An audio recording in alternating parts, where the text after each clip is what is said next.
اب نئے مضمون کا آغاز ہوتا ہے جس کا عنوان ہے کرامات آن درویش کے در کشتی بدز دیش متہم کرنند، یعنی اس درویش کی کرامات جس پر کشتی میں چوری کرنے کی تہمت لگائی۔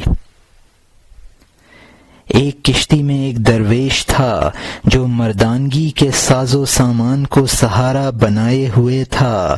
اشرفیوں کی ایک ہمیانی گم ہو گئی، وہ سویا ہوا تھا۔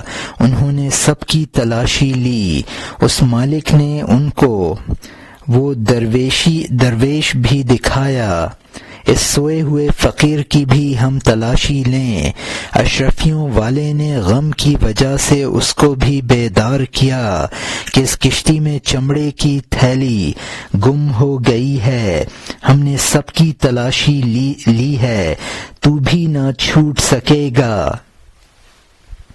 یہاں مترجم نے حاشیے میں لکھا ہے کہ اگر تو اہل اللہ پر تہمت دھرے گا تو حقیر ترین بن جائے گا، شیطان کا تابع ہو جائے گا۔ اس قصہ کا خلاصہ یہ ہے کہ بزرگوں پر تہمت دھرنا ہلاکت کا سبب ہے۔ اس کا اعتماد و بھروسہ صبر و قناعت پر تھا۔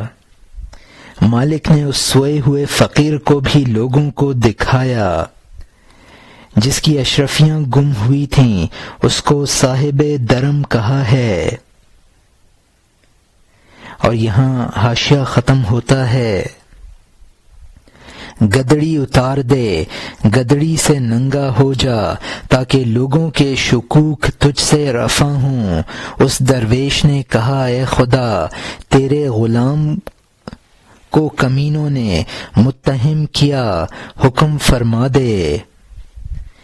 یا غیاثی عند کل کربۃ، یا معاذی عند کل شدۃ، یا مجیبی عند کل دعوۃ، یا ملاذی عند کل محنۃ، یعنی اے ہر مصیبت میں میرے فریاد رس، اے ہر مصیبت میں میری پناہ، اے ہر پکار پر میرے جواب دینے والے، اے ہر مشقت میں میرے ملجا۔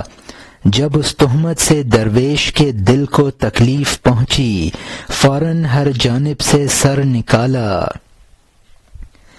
گہرے دریا سے بے حد مچھلیوں نے ہر ایک کے منہ میں عجیب موتی، بھرے دریا سے لاکھوں مچھلیوں نے ہر ایک کے منہ میں موتی، کیسا اچھا موتی۔ یہاں مترجم نے حاشیے میں لکھا ہے کہ لوگوں کو تیرے اوپر بھی چوری کا گمان ہے۔ جب فقیر کے دل سے آہ نکلی تو دریا میں چاروں طرف سے مچھلیاں نمودار ہوئیں۔ اور یہاں حاشیہ ختم ہوتا ہے، ہر ایک موتی ایک سلطنت کی آمدنی، کیونکہ وہ اللہ کی جانب سے ہے جو شرکت سے پاک ہے۔ چند موتی کشتی میں پھینکے اور جست لگائی، ہوا کو کرسی بنایا اور بیٹھ گیا۔ اچھی چوکڑی لگا کر بادشاہوں کی طرح اپنے تخت پر، وہ بلندی کی اونچائی پر اور کشتی اس کے آگے۔ یہاں مترجم نے حاشیے میں لکھا ہے کہ ہر مچھلی کے منہ میں ایسا بے مثل اور قیمتی موتی تھا جس کی قیمت ایک ملک کی آمدنی کے برابر تھی۔ چونکہ وہ بے مثل اللہ کی جانب سے تھا، اس لیے خود بھی بے مثل تھا۔ درویش نے مچھلیوں سے چند موتی لے کر کشتی میں پھینک دیے اور خود شاہوں کی طرح ہوا میں چوکڑی لگا کر بیٹھ گیا۔ اور یہاں حاشیہ ختم ہوتا ہے، اس نے کہا، وہ کشتی تمہاری ہے، میرا خدا ہے، تاکہ تمہارے ساتھ چور فقیر نہ رہے۔ دیکھو اس جدائی سے کس کا نقصان ہو، میں اللہ کے ساتھ اور مخلوق سے علیحدہ خوش ہوں۔ وہ نہ مجھ پر چوری کی تہمت لگاتا ہے، نہ میری نکیل چغل خور کے ہاتھ میں دیتا ہے۔ یہاں مترجم نے حاشیے میں لکھا ہے کہ ہوا میں معلق ہو کر اس فقیر نے کہا میں تمہاری کشتی میں نہ بیٹھوں گا تاکہ تم مجھ چور فقیر کے ساتھ نہ رہو۔ اب دیکھنا یہ ہے کہ جدائی تمہارے لیے مضر ہے یا میرے لیے۔ اب میرا اور اللہ کا جوڑ ہے اور مخلوق سے میں علیحدہ ہوں۔ جو خدا نہ مجھ پر تہمت دھرتا ہے نہ مجھے رسوا کرتا ہے۔ اور یہاں حاشیہ ختم ہوتا ہے۔ کشتی والے چیخے اے بزرگ تجھے یہ بلند مقام کس وجہ سے دیا ہے؟ اس نے کہا فقیر پر تہمت لگانے کی وجہ سے اور معمولی چیز کے لیے اللہ کو ستانے کی وجہ سے۔ خدا بچائے، بلکہ شاہوں کی تعظیم کرنے سے کہ میں فقیروں پر بدگمان نہ تھا۔ یہاں مترجم نے حاشیے میں لکھا ہے کہ یہ کرامت کے ہوا کی کرسی پر بیٹھ گیا۔ درویش نے طنزاً کہا یہ مقام فقیروں پر تہمت دھرنے اور معمولی چیز پر اللہ کا دل دکھانے سے ملا ہے۔ پہلی بات تو طنزاً کہی تھی، اب کرامات کا صحیح سبب بتایا۔ اور یہاں حاشیہ ختم ہوتا ہے۔ وہ پاکیزہ اور نیک دم فقیر جن کی تعظیم کے لیے سورہ عبس نازل ہوئی ہے، وہ فقیری اینچ نیچ کے لیے نہیں ہے، بلکہ اس لیے ہے کہ خدا کے علاوہ کچھ نہیں ہے۔ میں ان کو کیسے متہم بنا سکتا ہوں جبکہ اللہ نے ساتوں طبقوں کے خزانوں کا امین بنایا ہے۔ متہم نفس ہے نہ کہ شریف عقل، متہم حس ہے نہ کہ پاکیزہ نور۔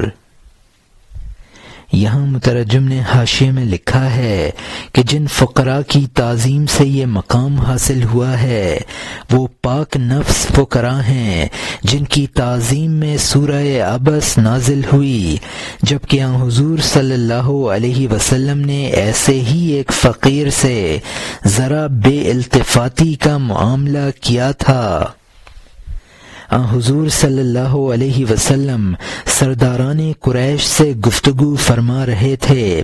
اسی اثنا میں عبداللہ بن ابن مکتوم رضی اللہ عنہ نابینا آ گئے اور کچھ سوال کر بیٹھے۔ حضور صلی اللہ علیہ وسلم کو یہ ناگوار گزرا۔ اس پر سورہ عبس نازل ہوئی جس میں اللہ تعالی نے حضور صلی اللہ علیہ وسلم پر اپنی ناگواری کا اظہار کیا۔ اللہ والوں کی فقیری صرف تعلق مع اللہ کے لیے ہے، نہ لوگوں کو پھنسانے کے لیے۔ جب اللہ کے نزدیک امین ہیں تو ان پر چوری کی تہمت کیسی؟ یہ بزرگ مجسم عقل اور نور ہیں جو تہمت سے بری ہیں۔ اور یہاں حاشیہ ختم ہوتا ہے۔ نفس سو فستائی ہے اس کی سرزنش کر، کیونکہ مارنا ہی اس کے لائق ہے، نہ اس سے دلیل بیان کر۔ معجزہ دیکھتا ہے اس وقت منور ہو جاتا ہے، اس کے بعد کہہ دیتا ہے وہ خیال تھا۔ اگر وہ عجیب نظارہ حقیقت تھا تو دن رات آنکھ میں کیوں نہ ٹھہرا؟ وہ پاک بازوں کی آنکھ میں ٹھہرتا ہے، حیوان کی آنکھ کا ساتھی نہیں بنتا ہے۔ یہاں مترجم نے حاشیے میں لکھا ہے کہ سو فستائی فلاسفہ کا ایک فرقہ ہے جو اشیاء کی حقیقت کو نہیں مانتا ہے۔ ان میں سے اور یہ فرقہ ہے جو ہر دلیل کے بارے میں بھی یہ کہہ دیتا ہے کہ میں اس کو نہیں جانتا۔ ان کے بارے میں متکلمین نے کہا کہ ان کے لیے صرف 5ویں کتاب یعنی لاٹھی دلیل ہے۔ جب پٹیں گے تو اس حقیقت کے قابل ہو جائیں گے۔ یہ لوگ معجزہ کو بھی ایک حقیقت نہیں مانتے ہیں بلکہ محض ایک خیال سمجھتے ہیں، اور کہتے ہیں کہ اگر حقیقت ہوتا تو مستقل طور پر نظر آنا چاہیے تھا۔ حضرت موسیٰ علیہ السلام کی لاٹھی اگر حقیقتاً سانپ ہی تھی تو ہمیشہ سانپ نظر آتی۔ چاند اگر حقیقتاً شق ہوا تھا تو ہمیشہ کٹا ہوا نظر آنا چاہیے تھا۔ مولانا رحمۃ اللہ علیہ فرماتے ہیں کہ ان کی آنکھوں پر چونکہ ناپاک ہیں لہذا معجزہ جیسی پاک چیز اس میں نہیں ٹھہرتی ہے۔ پاک نگاہوں میں وہ حقیقت ہمیشہ قائم رہتی ہے۔ مور جیسا حسین پرندہ تاریک کنویں میں نہیں ٹھہر سکتا ہے۔ اور یہاں حاشیہ ختم ہوتا ہے کیونکہ وہ عجیب نظارہ اس حس سے ذلت اور خواری محسوس کرتا ہے۔ مور تنگ کنویں میں کب رہتا ہے، تو مجھے ہرگز باتیں بتانے والا مت کہہ، میں 100 میں سے ایک کہتا ہوں اور وہ بھی بال برابر۔ یہاں مترجم نے حاشیے میں لکھا ہے کہ میری ناصحانہ تقریروں کی وجہ سے مجھ پر بسیار گوئی کا الزام نہ لگا، اس لیے کہ بسیار گوئی ایک نسبتی چیز ہے، میرے اعتبار سے یہ بسیار گوئی نہیں ہے۔ میں تو 100 نصیحتوں میں بقدر ایک نصیحت کے بات کر رہا ہوں۔ اور یہاں حاشیہ ختم ہوتا ہے۔ اب نئے مضمون کا آغاز ہوتا ہے جس کا عنوان ہے تشنیع صوفیاں پیش شیخ براں صوفی کے بسیار می گوید او می خورد، یعنی صوفیوں کا ایک شیخ کے سامنے اس صوفی کو طعنہ دینا کہ وہ بہت بولتا ہے اور بہت کھاتا ہے۔ صوفیوں نے ایک صوفی کی برائی کی اور ایک خانقاہ کے شیخ کے سامنے آئے۔ شیخ نے کہا ہمارا انصاف اس صوفی سے کر دیجئے اے پیشوا۔ اس نے کہا اے صوفیو آخر کیا شکایت ہے؟ ایک نے کہا یہ صوفی 3 بری عادتیں رکھتا ہے، بات کرنے میں گھنٹے کی طرح بکواسی ہے، کھانے میں 20 آدمیوں سے زیادہ کھا جاتا ہے، اگر سو جائے تو اصحاب کہف کی طرح ہے۔ صوفیوں نے شیخ کے سامنے تیزی دکھائی۔ شیخ نے اس فقیر کی طرف رخ کیا کہ ہر حالت میں اوسط اختیار کر، در خبر خیر الامور اوساطها نافع آمد ذا اعتدال اخلاطها، یعنی حدیث شریف میں ہے کہ تمام باتوں میں سے درمیانی درجہ خلطوں کا اعتدال مفید ہے۔ اور یہاں مترجم نے حاشیے میں لکھا ہے کہ اس حکایت کا مقصد بھی یہ ہے کہ اس درویش کی بسیار خوری اور بسیار گوئی اعتراض کرنے والوں کی نسبت سے تھی، خود اس کے اعتبار سے نہ تھی۔ یعنی اس فقیر میں 3 بری عادتیں ہیں، زیادہ باتیں کرتا ہے، زیادہ کھاتا ہے، زیادہ سوتا ہے۔ اصحاب کہف کا مطلب ہے کہ یہ بزرگ غار میں صدیوں سو رہے ہیں۔ ہر معاملے میں درمیانی راہ اختیار کرنی چاہیے۔ اور یہاں حاشیہ ختم ہوتا ہے۔ عارض کی وجہ سے اگر ایک خلط بڑھ جائے انسان کے بدن میں مرض پیدا ہو جاتا ہے۔ صفت میں ساتھی سے نہ بڑھ، کیونکہ یہ یقیناً انجام کار جدائی پیدا کر دیتا ہے۔ حضرت موسیٰ علیہ السلام کی گفتگو اندازہ کے مطابق تھی لیکن نیک دوست کی گفتگو سے بڑھ گئی۔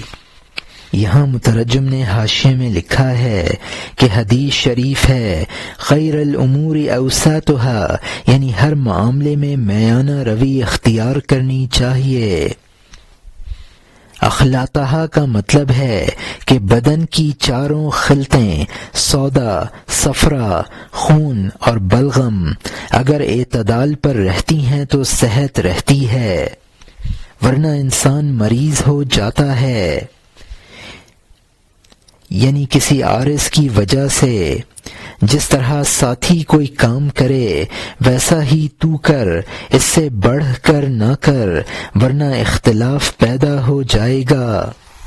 حضرت موسیٰ علیہ السلام اور حضرت خضر علیہ السلام کی باہمی گفتگو میں اگرچہ حضرت موسیٰ علیہ السلام کی گفتگو اپنے اندازہ کے مطابق تھی، لیکن حضرت خضر علیہ السلام کے بارے میں وہ زیادہ تھی، اس لیے جدائی ہوئی۔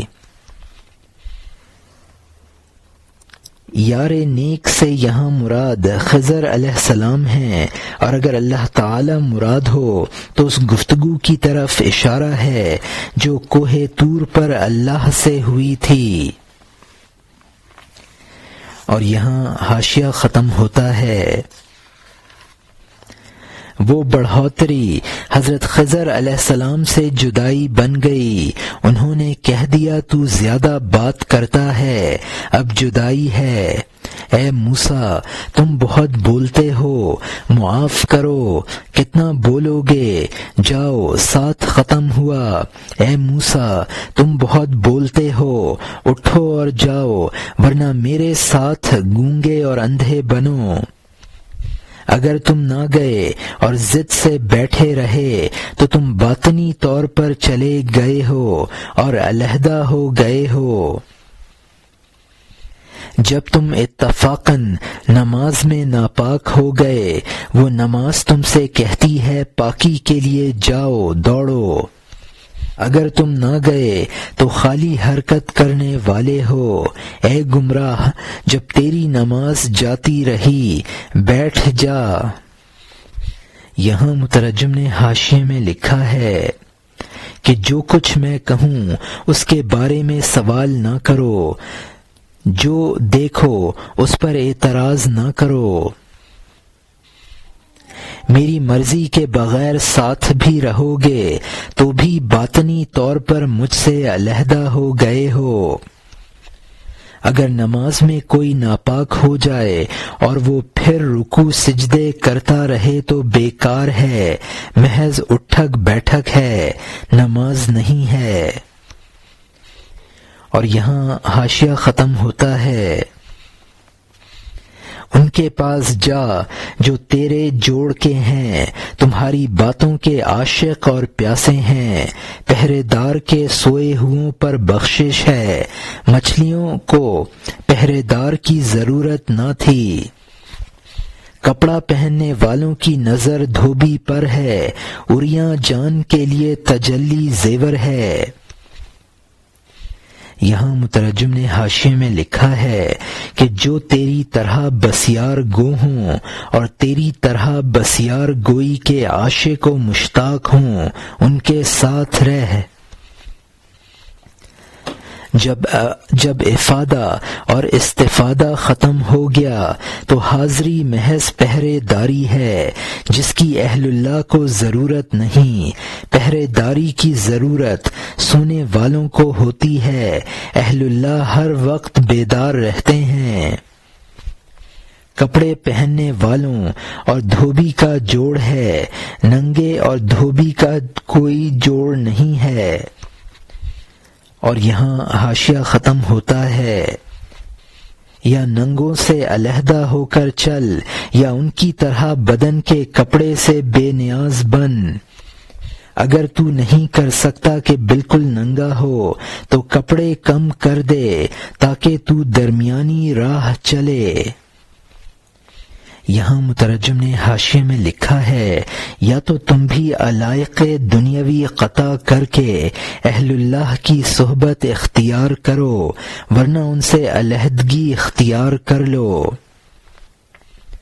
اگر بالکلیہ دنیا سے غیر متعلق نہیں ہو سکتے ہو تو تعلق کو کم کرو۔ اور یہاں حاشیہ ختم ہوتا ہے۔ اب نئے مضمون کا آغاز ہوتا ہے جس کا عنوان ہے عذر گفتن فقیر باں شیخ خانقاہ، یعنی خانقاہ کے شیخ کے فقیر کا عذر کرنا۔ خانقاہ کے شیخ سے فقیر کا عذر کرنا۔ پس درویش نے اس شیخ سے احوال کہے، اس الزام کے ساتھ عذر کو ملایا۔ شیخ کے ہر سوال کا اس نے جواب دیا، حضرت خضر علیہ السلام کے جیسے اچھے اور صحیح جواب۔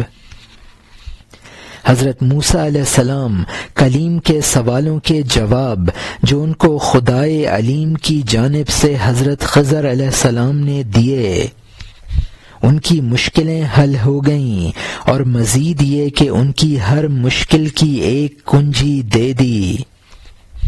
درویش بھی حضرت خضر علیہ السلام کی میراث رکھتا تھا۔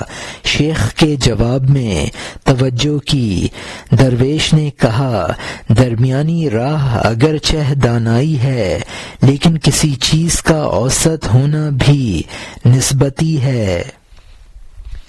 یہاں مترجم نے حاشیے میں لکھا ہے کہ حضرت خضر علیہ السلام نے حضرت موسیٰ علیہ السلام کو تسلی بخش جواب دیے تھے۔ حضرت موسیٰ علیہ السلام کلیم اللہ کے سوالات کے جواب اللہ تعالی نے حضرت خضر علیہ السلام کی زبان سے دلائے۔ حضرت موسیٰ علیہ السلام کو جس قدر اشکالات پیش آئے تھے وہ ان کے لیے یادداشت سے بھی زیادہ حل ہو گئے، اور اشکال کے کھولنے کی کنجی ان کے ہاتھ آ گئی۔ اس درویش کو بھی جواب دہی کی میراث حضرت خضر علیہ السلام سے حاصل تھی۔ درویش نے جواب میں کہا، بے شک درمیانی راہ دانائی کی بات ہے، لیکن کسی چیز کا درمیانی ہونا نسبتی بات ہے۔ ہر چیز کسی چیز کے اعتبار سے درمیانی ہے، کسی چیز کے اعتبار سے کم ہے، اور کسی چیز کے اعتبار سے زیادہ۔ اور یہاں حاشیہ ختم ہوتا ہے۔ نہر کا پانی اونٹ کی نسبت سے کم ہے، لیکن چوہے کے لیے وہ سمندر کی طرح ہے۔ جس کی یومیہ خوراک 4 روٹیاں ہوں، 2 کھائے یا 3 کھائے وہ اوسط ہے۔ اگر وہ 4 کھائے اوسط سے دور ہے، وہ بطخ کی طرح حرص کا قیدی ہے۔ جس کی بھوک 10 روٹی کی ہو، وہ 6 کھائے تو سمجھ لے کہ وہ اوسط ہے۔ یہاں مترجم نے حاشیے میں لکھا ہے، پہلے قصہ میں نہر کا پانی اونٹ کے اعتبار سے کم تھا اور چوہے کے اعتبار سے بہت زیادہ تھا۔ جس کی خوراک 4 روٹیاں ہوں، اگر وہ 2 یا 3 کھائے تو درمیانی بات ہے، اور اگر 4 کھائے تو اوسط اور درمیانی بات نہ ہوگی۔ بطخ ہر وقت کھاتی ہے۔ جس کی خوراک 10 روٹیاں ہیں، مگر وہ 6 کھائے تو اوسط اور درمیانی بات ہے۔ اور یہاں حاشیہ ختم ہوتا ہے۔ جب مجھے 50 روٹیوں کی بھوک ہے، تجھے 6 روٹیوں کی ہم برابر ہیں۔ تجھے 6 روٹیوں کی ہم برابر ہیں نہیں، تو 10 رکعت نماز میں تھک جاتا ہے، میں 500 سے بھی کمزور نہیں ہوتا۔ وہ ایک کعبہ تک ننگے پیر جاتا ہے اور یہ ایک مسجد تک بے خود ہو جاتا ہے۔ یہاں مترجم نے حاشیے میں لکھا ہے کہ 50 روٹیاں کھانے والا اور 6 روٹیوں کی خوراک والا برابر نہیں ہے۔ ایک شخص نماز کی 10 رکعتوں میں تھک جاتا ہے، تو 10 رکعتیں اس کے اعتبار سے زیادہ ہیں۔ ایک شخص 500 رکعتیں پڑھ کر بھی نہیں تھکتا، اس کے اعتبار سے یہ 10 رکعتیں کم ہیں۔ ایک شخص کعبہ تک ننگے پیر بآسانی جا سکتا ہے، تو کعبے تک ننگے پیر جانا اس کے اعتبار سے افراط نہیں ہے۔ دوسرا شخص جو محلے کی مسجد تک بھی ننگے پیر نہ جا سکے، اس کے اعتبار سے وہ افراط ہے۔ اور یہاں حاشیہ ختم ہوتا ہے۔ ایک نے پاک بازی میں جان دے دی، دوسرے کی جان نکلتی ہے، یہاں تک کہ ایک روٹی دی۔ یہ وسط محدود چیزوں میں چلتا ہے جس کا اول اور آخر ہو۔ اول اور آخر چاہیے تاکہ ان میں اوسط یا بیچ متصور ہو سکے۔ لامحدود چونکہ دونوں کنارے نہیں رکھتا ہے تو اس کے لیے افراط و تفریط سے ہٹا ہوا درمیان کب ہو سکتا ہے؟ اس کے اول اور آخر کا کسی نے پتہ نہیں دیا۔ فرمایا لو کان لہ البحر مداد، یعنی خواہ اس کی روشنائی سمندر ہوں، پورے 7 سمندر اگر روشنائی بنے، ختم ہونے کی کوئی امید نہیں ہے۔ باغ اور جنگل اگر سب قلم بن جائیں، اس بات کا ہرگز کچھ کم نہ ہوگا۔ یہ سب روشنائی اور قلم فنا ہو جائیں گے، یہ ان گنت بات باقی رہے گی۔ اول و آخر نشانش کس نداد، گفت لو کانا لہ البحر مداد۔ 7 دریا گر شود کلی مدید، نیست مر پایاں شدن را ہیچ امید۔ باغ و بیشا گر بود یکسر کلم، زی سخن ہرگز نہ گرد ہیچ کم۔ ہما جبرو قلم فانی شود، دی حدیث بے عدد باقی بود۔ کبھی میری حالت نیند کی جیسی ہوتی ہے، اس کو گمراہ نیند سمجھتا ہے۔ یہاں مترجم نے حاشیے میں لکھا ہے کہ ایک پاک باز کے لیے جان دینا آسان ہے، بخیل کی روٹی دینے میں جان نکلتی ہے۔ اب تک تو اس درویش نے یہ سمجھایا تھا کہ میری خوراک ان کے اعتبار سے زیادہ ہے، لیکن میرے اعتبار سے وہ اوسط درجہ ہے۔ اب گفتگو کے بارے میں جواب دیتا ہے کہ درمیان اس چیز کا ہوتا ہے جس کی ابتدا اور انتہا ہو، تو اس چیز کا وسط اور درمیان متعین ہو سکتا ہے، لیکن لامحدود اور لامتناہی کا وسط متعین نہیں کیا جا سکتا۔ کلمہ اور کلام لامحدود ہے۔ کان البحر مداد، یعنی قرآن پاک میں ہے قل لو كان البحر مداد لكلمات ربي لنفد بحر قبل أن تنفد كلمات ربي ولو جئنا بمثله مددا، یعنی آپ کہہ دیجئے کہ میرے رب کے کلمات لکھنے کے لیے اگر سمندر روشنائی بنے تو سمندر ختم ہو جائے گا قبل اس کے کہ اللہ کے کلمات ختم ہوں۔ اگرچہ اس جیسا اور سمندر مدد کے لیے لائیں، یہ اللہ کے کلمات کے لیے آیت ہے، لیکن مولانا نے اس سے مطلق کلمہ اور کلام مراد لے کر استدلال ذکر کر دیا ہے۔ مداد کا امالہ ہے، مدید مداد کا امالہ ہے۔ تمام باغوں اور جنگلوں کی لکڑیاں کے قلم بنائے جائیں۔ اللہ کے کلمات۔ اب اس درویش نے اپنی نیند کے بارے میں اعتراض کا جواب شروع کیا ہے، اور یہاں حاشیہ ختم ہوتا ہے۔ میری آنکھ کو سویا ہوا، میرے دل کو بیدار سمجھ، میری بیکار صورت کو باکار سمجھ۔ گفت پیغمبر کے اینا یا تنام لا ینام قلبی ان رب الانام،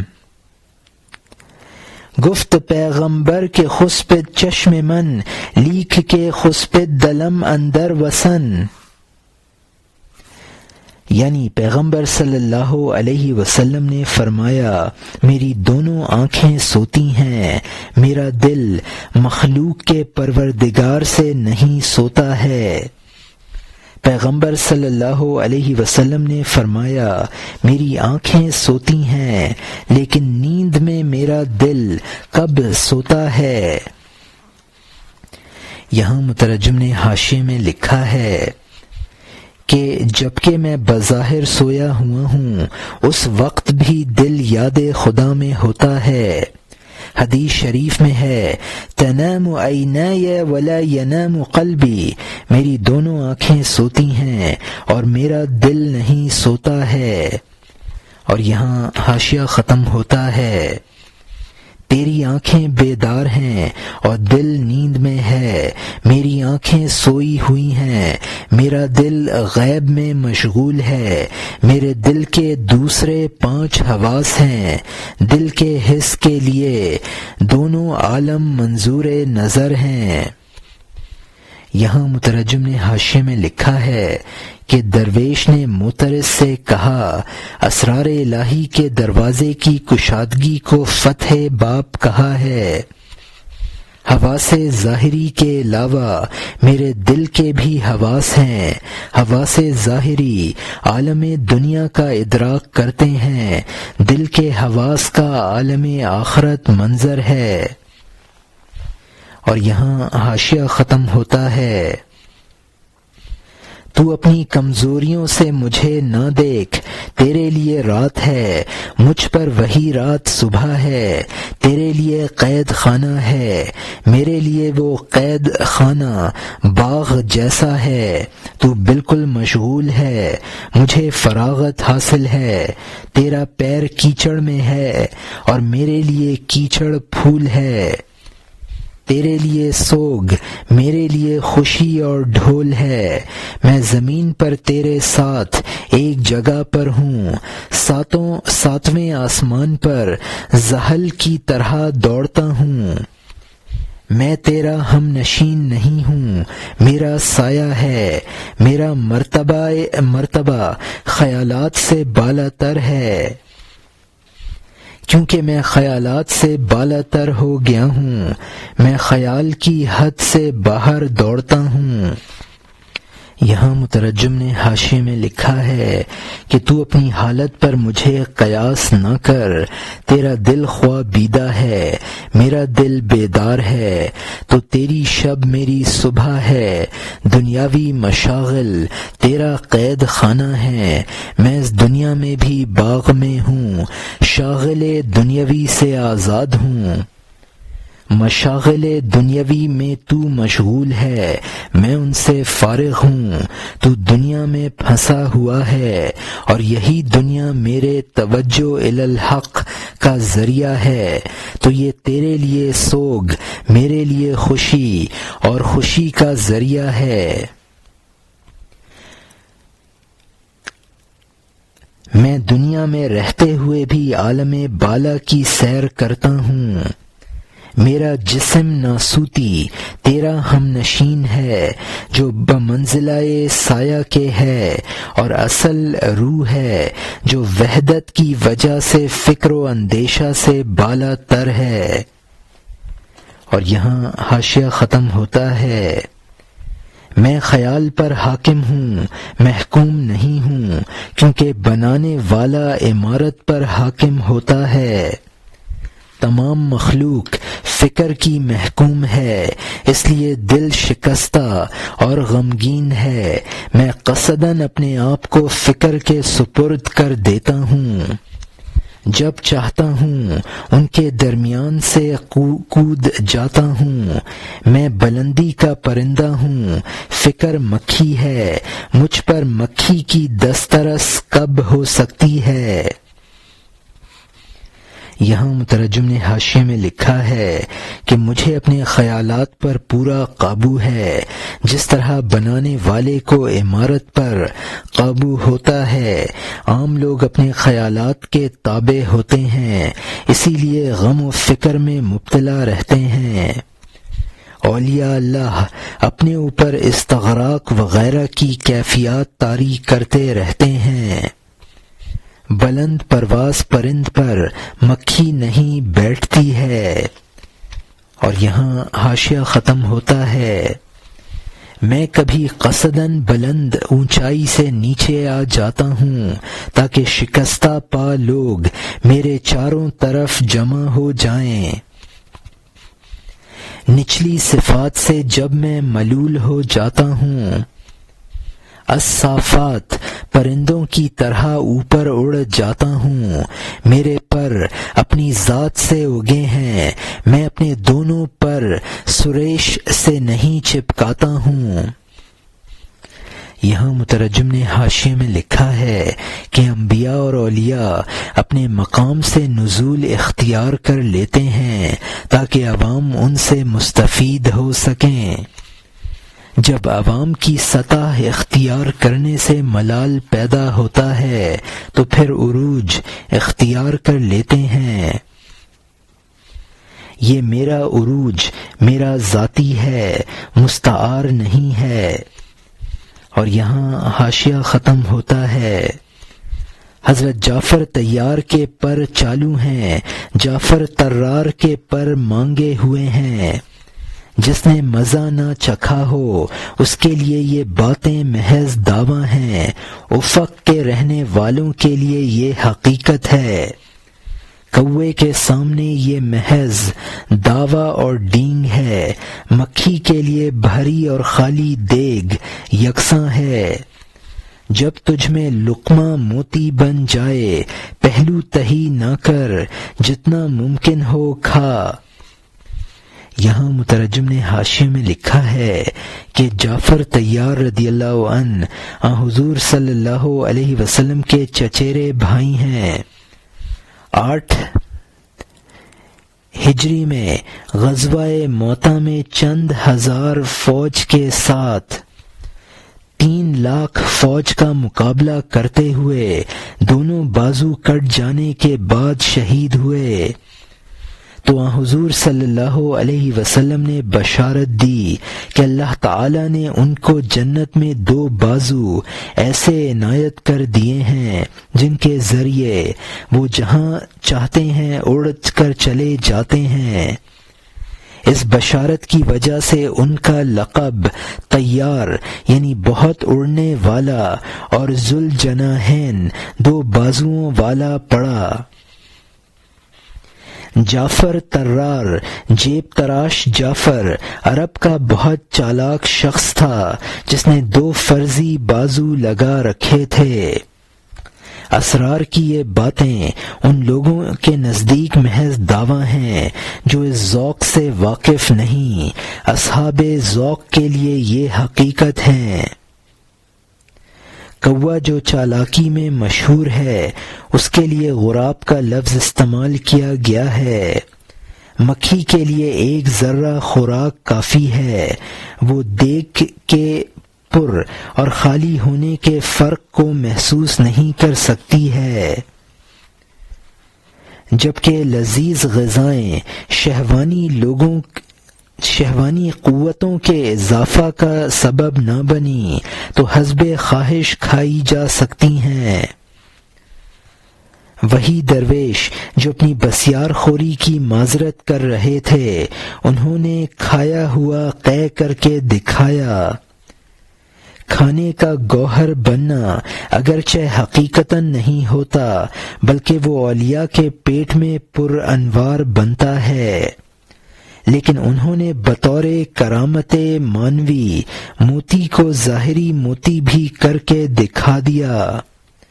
عوام اور راہ سلوک طے کرنے والوں کے معدے میں 5 چیز پہنچ کر بھی ناپاک بن جاتی ہے، اس لیے ان کو کم خوری چاہیے۔ اور یہاں حاشیہ ختم ہوتا ہے۔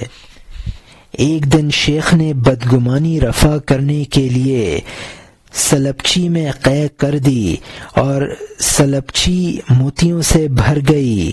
عقلی موتیوں کو محسوس کر دیا۔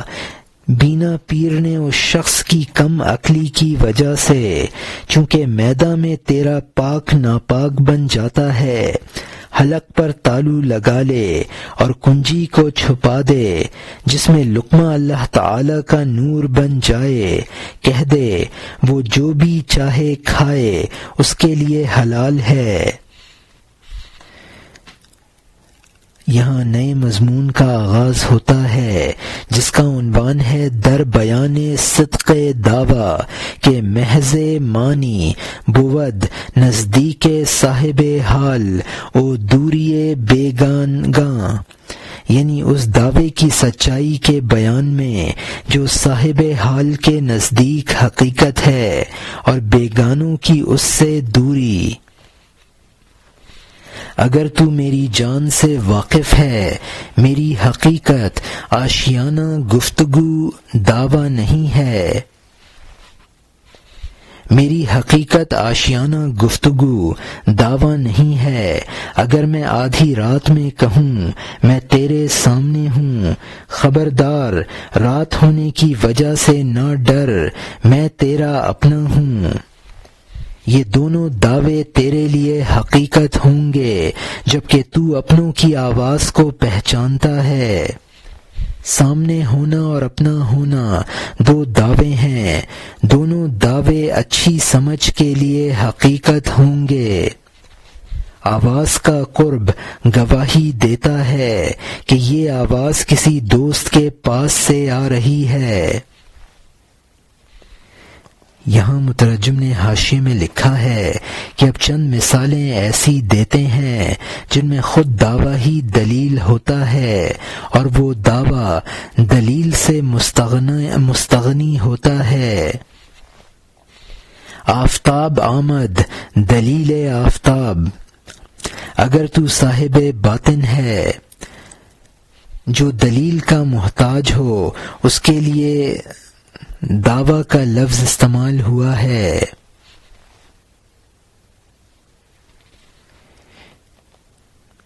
یہ اس کی پہلی مثال ہے کہ بعض دعوے خود اپنی دلیل ہوتے ہیں، کسی دوسری دلیل کے محتاج نہیں ہوتے۔ عقل سلیم ان دونوں دعووں کو حقیقت سمجھے گی اور ثبوت کی طالب نہ ہوگی۔ اور یہاں حاشیہ ختم ہوتا ہے۔ اپنوں کی آواز کی لذت بھی اس اپنے پیارے کی سچائی پر گواہ بن گئی، پھر الہام سے محروم احمق جو کہ نادانی سے غیر کی آواز کو اپنے کی آواز سے نہیں پہچانتا ہے، اس کے سامنے اس کا دعویٰ محض گفتار ہوگی، اس کا جہل اس کے انکار کا سرمایہ ہوگا۔ یہاں مترجم نے حاشیے میں لکھا ہے کہ رشتہ دار کی آواز کی لذت دعوے کی گواہ ہے۔ اللہ کی جانب سے الہام سے محروم ہیں، وہ اپنے اور بیگانہ کی آواز میں اضافہ امتیاز نہیں کر سکتے ہیں، ان کے سامنے کسی بزرگ کا کچھ کہنا بیکار ہے، وہ اپنی نادانی سے فوراً انکار کر دیتے ہیں۔ اور یہاں حاشیہ ختم ہوتا ہے۔ عقل مند کے سامنے جس کے اندر نور ہے، بعینہ یہ آواز صحیح حقیقت ہوتی ہے۔ یا کوئی عربی زبان داں عربی میں کہے کہ میں عربوں کی زبان جانتا ہوں، اس کا عربی میں بولنا حقیقت ہوگی اگرچہ اس کا عربی میں کہنا دعویٰ ہے۔ جو لوگ یہاں مترجم نے حاشیے میں لکھا ہے کہ جو لوگ عقل مند ہیں اور ان کو حس سے مناسبت ہے، وہ فوراً بزرگوں کی بات پر یقین کر لیتے ہیں اور کسی دلیل کے بھی طالب نہیں ہوتے۔ یہ دوسری مثال ہے کہ عربی دانی کا عربی زبان میں دعویٰ خود دعویٰ اور دلیل ہے۔ اور یہاں حاشیہ ختم ہوتا ہے۔ یا کوئی کاتب کاغذ پر لکھے میں لکھنے والا ہوں اور خط پڑھ لیتا ہوں اور میں ابجد جانتا ہوں۔ یہ لکھا ہوا اگرچہ دعویٰ ہے لیکن لکھا ہوا ہی ثبوت کا گواہ بھی ہے۔ یا کوئی صوفی کہے کہ تو نے کل رات دیکھا خواب میں کندھے پر مصلی ڈالے ہوئے، وہ میں تھا، اور جو میں نے خواب میں کہا تجھے نظر و فکر کی تشریح میں یاد رکھ، بالے کی طرح کان میں ڈال دے، اس بات کو ہوش کا راہبر بنا لے، جب تجھے وہ خواب یاد آئے گا وہ بات نیا معجزہ ہوگی اور پرانا راز۔ اگرچہ یہ دعویٰ نظر آتا ہے لیکن صاحب واقعہ کا دل ہاں کہتا ہے۔ یہاں مترجم نے حاشیے میں لکھا ہے کہ یہ تیسری مثال ہے کہ اگر کوئی شخص کاغذ پر لکھے کہ میں حروف تہجی سے واقف ہوں اور لکھنا جانتا ہوں تو یہ دعویٰ بھی ہے اور خود دلیل بھی ہے۔ یہ چوتھی مثال ہے کہ اگر کوئی بزرگ کسی سے اس کا رات کا دیکھا ہوا خواب بیان کر دے اور یہ کہے کہ تم نے جو خواب میں ایک شخص دیکھا تھا اور اس نے فلاں فلاں نصیحتیں کی تھیں وہ میں ہی تھا، تو تم اس کے دعوے کو فوراً مان لوگے اور کبھی مزید دلیل کے طالب نہ بنو گے، یعنی جو خواب میں دیکھا تھا۔ اور یہاں حاشیہ ختم ہوتا ہے۔ جبکہ دانائی کی بات مومن کی گمشدہ چیز ہوتی ہے، اس کو جس سے سنتا ہے یقین کرنے والا ہو جاتا ہے، جبکہ وہ اپنے آپ کو بالکل اس کے سامنے پاتا ہے۔ شک کب ہو سکتا ہے؟ اپنے آپ کو غلط کیسے بنا سکتا ہے؟ جب تو پیاسے کو کہے دوڑ، پیالے میں پانی ہے، جلد پانی لے لے، کبھی پیاسا کہتا ہے یہ دعویٰ ہے جا اے مدعی مجھ سے دور ہو، یا یہ کہتا ہے کہ گواہ اور دلیل لا کہ یہ پانی کی جنس ہے اور شیریں پانی میں سے ہے، یا دودھ پیتے بچے کو ماں نے آواز دی ہو کہ اے بچے آ میں تیری ماں ہوں، کیا بچہ کہتا ہے کہ اے ماں دلیل لا تاکہ تیرے دودھ سے مجھے چین نصیب ہو۔ یہاں مترجم نے حاشیے میں لکھا ہے کہ حکمت و دانائی کی بات کو مومن کی گمشدہ چیز قرار دیا گیا ہے۔ اپنی چیز گم کرنے والا جب گمشدہ چیز کو دیکھتا ہے فوراً پہچان لیتا ہے، اس کو کسی دلیل کی ضرورت نہیں ہوتی ہے۔ ایک مومن کہ حکمت کو پہچان لینے کی مثال یہ ہے کہ اگر پیاسے سے کہا جائے کہ جلد آ جا، پیالے میں پانی ہے لے لے، تو فوراً دوڑ پڑے گا، کبھی دلیل کا طالب نہ ہوگا۔ اگر ماں اپنے دودھ پیتے بچے کو کہتی ہے کہ جلد آ جا میں دودھ پلا دوں، تو وہ بچہ فوراً اس کا دعویٰ مان لیتا ہے اور کبھی دلیل کا طالب نہیں بنتا ہے۔ اور یہاں حاشیہ ختم ہوتا ہے۔ جس امتی کے دل میں حق کا ذائقہ ہے، پیغمبر کا چہرہ اور آواز معجزہ ہے، جب پیغمبر باہر سے پکارتا ہے امت کی روح اندر سجدہ کرتی ہے، اس لیے کہ اس کی آواز کی مانند دنیا میں روح کے کان نے کسی کی آواز نہیں سنی۔ وہ مسافر عجب آواز کے ذوق سے سجدہ میں گر جاتا ہے اور اللہ تعالی سے قریب ہو جاتا ہے۔ جب مسافر دل و جان سے سجدہ کرتا ہے اللہ تعالی کی زبان سے سنتا ہے، انی قریب، بے شک میں قریب ہوں۔ یہاں مترجم نے حاشیے میں لکھا ہے کہ جن لوگوں کے دل میں ذوق حق ہوتا ہے، نبی کا چہرہ اور اس کی آواز ہی ان کے لیے معجزہ ہوتی ہے، وہ معجزے کے کبھی طالب نہیں ہوتے ہیں۔ نبی کی دعوت پر فوراً ان کی روح سر تسلیم خم کر دیتی ہے۔ غریب یعنی دنیا کا مسافر، راہ سلوک کا مسافر، یعنی اطاعت کر لیتا ہے، سر تسلیم خم کر دیتا ہے۔ انی قریب کا مطلب ہے کہ بے شک میں نزدیک ہوں۔ قرآن پاک میں ہے، جب ہمارے بندے تم سے ہمارے بارے میں دریافت کریں تو کہہ دو کہ میں ان سے قریب ہوں۔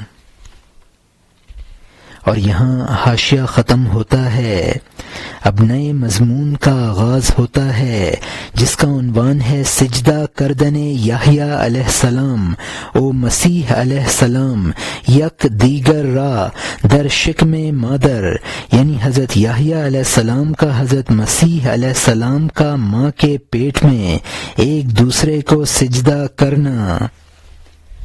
حضرت یحییٰ علیہ السلام کی والدہ جب ان سے حاملہ تھیں، حضرت مریم علیہ السلام کے روبرو بیٹھی تھیں۔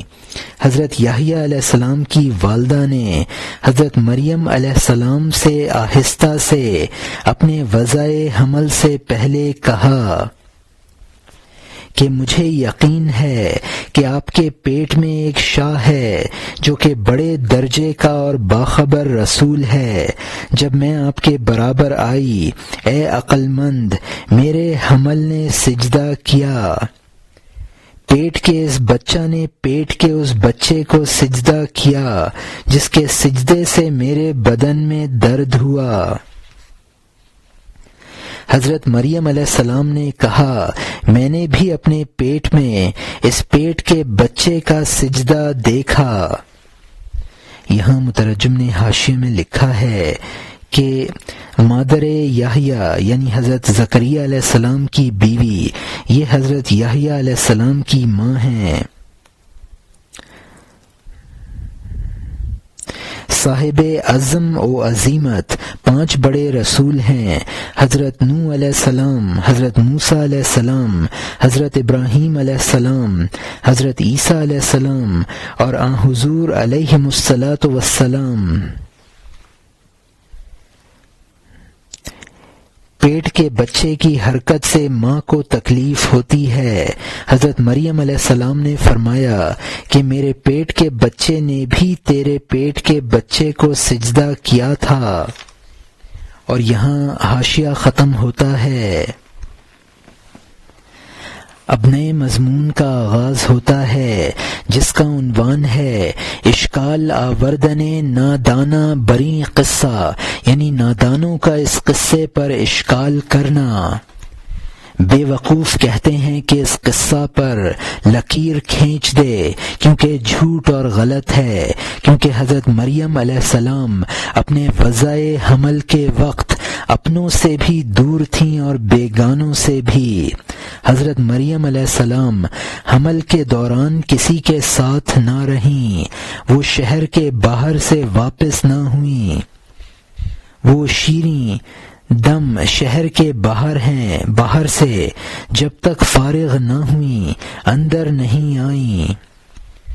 یہاں مترجم نے حاشیے میں لکھا ہے کہ دونوں حمل کے ایک دوسرے کو سجدہ کرنے کا قصہ قرآن پاک میں حضرت مریم علیہ السلام کے قصے میں ہے، فَحَمَلَتْهُ فَانْتَبَذَتْ بِهِ مَكَانًا قَصِيًّا، یعنی اس پر مریم علیہ السلام کو حمل رہ گیا، وہ حمل لے کر کہیں الگ دور کے مکان میں ہو بیٹھیں۔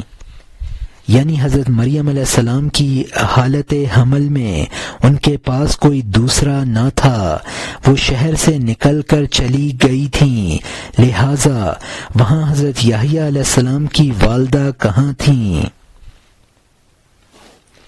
اور یہاں حاشیہ ختم ہوتا ہے۔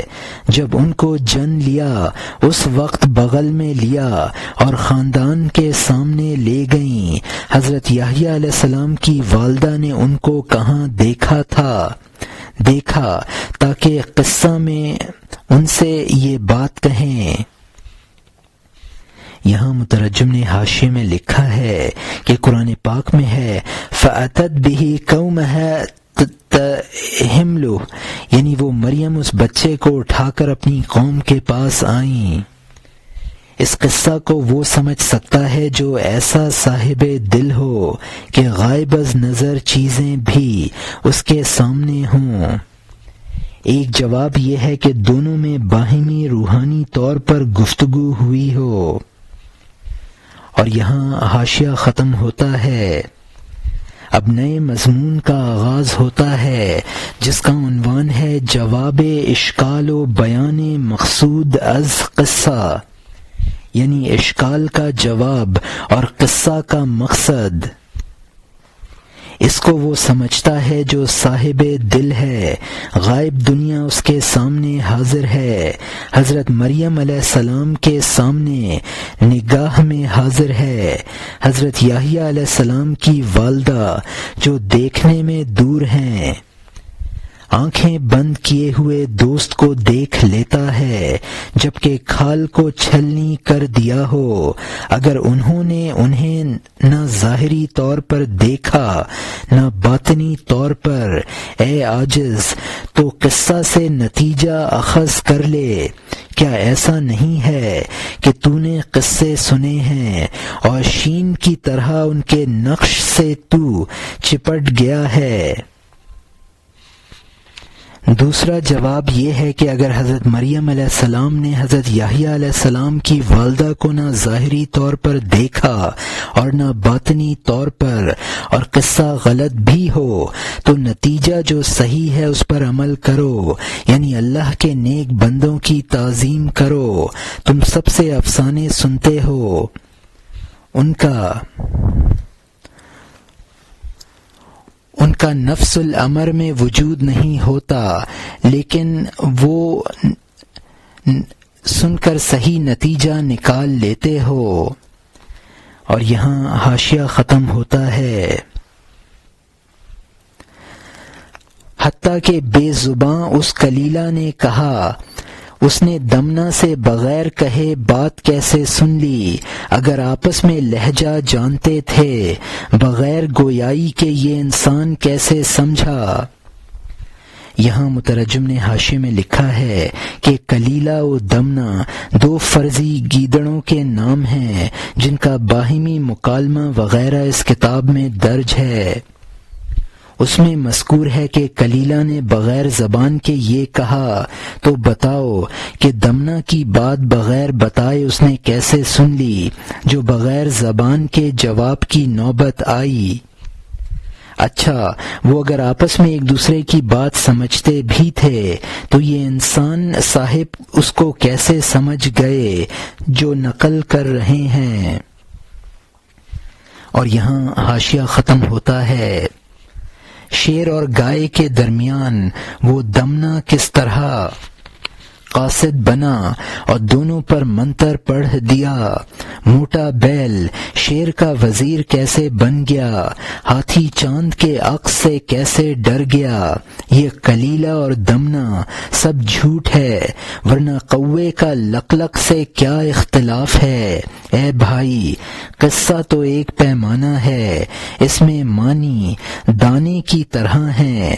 عقل مند انسان معنی کا دانہ لے لیتا ہے، پیمانہ کی طرف دھیان نہیں دیتا ہے، اگرچہ وہ منتقل ہو جائے۔ یہاں مترجم نے حاشیے میں لکھا ہے کہ اس میں لکھا ہے کہ دمنہ شیر اور بیل کے درمیان ایلچی بنا اور پھر اس نے دونوں کو دھوکہ دے دیا۔ اس میں لکھا ہے کہ ایک بیل ایک شیر کا وزیر تھا اور ایک ہاتھی چاند کے عکس سے بدک گیا۔ غرض یہ کہ سارا کلیلہ دمنہ کا قصہ جھوٹ ہے، ورنہ قوے اور لکلک کا کیا جھگڑا، لیکن ان تمام قصوں سے نتائج اخذ کر لیے جاتے ہیں۔ لفظوں کی مثال پیمانہ کی سی ہے اور معنی کی مثال غلہ کی سی ہے، مقصود غلہ ہے نہ کہ پیمانہ۔ اور یہاں حاشیہ ختم ہوتا ہے۔